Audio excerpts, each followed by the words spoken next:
Is a very good officer. నేనైతే అతను మంచి ఆఫీసర్ అని చెప్పి నాకున్న నాలెడ్జ్ దృష్ట్యా, ఎందుకంటే అబ్జర్వ్ చేస్తాను కాబట్టి నాకున్న ఇన్ఫర్మేషన్ ప్రకారం అతను మంచి ఆఫీసర్ అనే నాకున్న రిపోర్టు.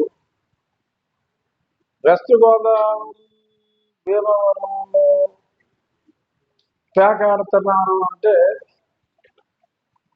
ఇప్పుడు ఎలా ఉంటుందంటే ఊపిరి తీసుకుంటున్నట్టే ఉంటుంది అక్కడ. మా జిల్లాల్లో, గోదావరి జిల్లాల్లో ఎవరు పడితే ఇంట్లోనే ఎక్కడో ఆడేస్తూ ఉంటారు. చాలా స్ట్రిక్ట్గా ఎన్ఫోర్స్మెంట్ అయితే గత 2-3 నెలలుగా జరుగుతుంది.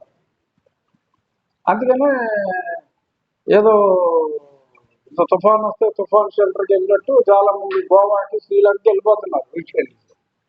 ఈ నిజాలు. బట్ ఖచ్చితంగా ప్యాక్ ఆర్డర్ మీద గవర్నమెంట్ ఉక్కుపాదం మోపింది. సో జోదం అనేది గత కొద్ది మాసాలుగా గవర్నమెంట్ ఉక్కుపాదం, పోలీస్ డిపార్ట్మెంట్, ఎస్పీ గారు ఉక్కుపాదం పెట్టిన తర్వాత భీమవరమే కాదు ఆ చుట్టుపక్కల ప్రాంతాలు, చుట్టుపక్కల జిల్లాలు ఎక్కడా కూడా ప్యాకాట్ అనేది జరగట్ల. భీమవరంలో కూడా ప్యాకాట్ అనేది జరగట్లేదు. ఆయన నిజాలు మాకు తెలియజేయండి అని చెప్పి ఎస్పీ గారిని అడిగినట్టుగా నేను వాళ్ళ పేపర్లో, అన్ని పేపర్లలో చూశా. సో ఎస్పీ గారు రిపోర్ట్ ఇస్తారు. సో ఆయన శాఖే కాకుండా మిగిలిన శాఖలను కూడా పట్టించుకోవడం సంతోషించవలసిన విషయం. అయితే ఇప్పుడు పవన్ కళ్యాణ్ కొంచెం ఇతర శాఖలలో ఎక్కువ స్పందిస్తున్నారనే ఆరోపణలు మొదటి నుంచి వచ్చాయి. ఇప్పుడు మళ్ళీ తాజాగా ఆయన డిప్యూటీ సీఎం అండి. పవన్ కళ్యాణ్ గారు డిప్యూటీ సీఎం. సజెషన్స్ ఇవ్వడంలో తప్పే ఉంది. సజెషన్స్ కాదు, డీజీపీ నుంచి నివేదిక కోరారు. ఇప్పుడు ఒకళ్ళు ఏదైనా ఇన్ఫర్మేషన్ వచ్చింది నా దగ్గరికి, ఎవరో ఒకరు వస్తారు, వేరే శాఖ వాళ్ళు వస్తారు, అమ్మ ఇలా అన్యాయం జరిగింది అంటారు. నేను కన్సర్న్ మినిస్టర్కి చెప్తానా చెప్పనా?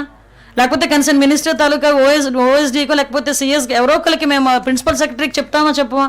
ప్రతిదాన్ని భూతద్దంలో చూడకండి. రాజ్యాంగం ప్రకారం అది విత్ కోఆర్డినేషన్ జరుగుతుంది. డిపార్ట్మెంట్ మధ్య కోఆర్డినేషన్. విషయం ఏంటంటే ప్రతి విషయాలు కూడా మా వరకు వస్తాయండి, మా వరకు రాకుండా ఏమి ఉండవు. ఇది జస్ట్ అఫీషియల్గా వచ్చిన కమ్యూనికేషన్ కింద భావించవచ్చు కదా. ఎందుకు దీనికి ఇంత రాద్దాంతం? మాకు లేని ఈగోలు మీకెందుకు అబ్బా? నాకు అర్థం కాదు. మాకున్నాయండి, మా నోటీసులు మాకున్నాయి, మా దగ్గర కూడా రిపోర్ట్ ఉంది. ఆ రిపోర్ట్ని బేస్ చేసుకొని మా చర్యలు ఉంటాయి. ఓకేనా? ముఖ్యమంత్రి పదవి అనేది అఫీషియల్ కాదు. అట్లాంటప్పుడు సీఎంఏ సుప్రీము. అట్లాంటి టైంలో పవన్ కళ్యాణ్ ఈ డీజీపీని నివేదిక కోరి, మాది ఎన్డీఏ కూటమి అండి. మేము ఒక విషయం చెప్పనా, మీ ఇలాంటి క్వశ్చన్స్ లాస్ట్ గవర్నమెంట్ లో సీఎంని మీరు అడుగుంటే ఈ పొజిషన్ ఉండేది కాదు ఈ రోజు మాకు. అదే కాదు చెప్తున్నా, ఇలాంటి క్వశ్చన్స్ ప్రీవియస్ సీఎంని మీరు అడుగుంటే, లాస్ట్ సీఎంని మీరు అడుగుంటే ఇలాంటి పరిస్థితులు ఇప్పుడు సొసైటీ కూడా వచ్చి ఉండేవి కాదు. నేనేమంటానంటే ఈరోజు మేము అందరం ఎన్డీఏ కూటమిలో ఏదో రకంగా చిచ్చు పెట్టాలని చూస్తారు. మాకు అండర్స్టాండింగ్ ఉంది, మాకు సమన్వయం ఉంది, శాఖల మధ్యలో సమన్వయం ఉంది. మాకు ఎటువంటి ఈగోస్ లేకుండా మేము పనిచేస్తున్నాం. మా అధికారులు ఎటువంటి ఈగోస్ లేకుండా పనిచేస్తున్నారు. మీకు కావాల్సింది రిజల్ట్, మంచి పరిపాలన. మేమందరం కలిసి మేము పని చేసుకుంటాం అనుకునేటప్పుడు ఇది అంత క్వశ్చన్ అవసరం లేదని నా ఉద్దేశం. Thank you.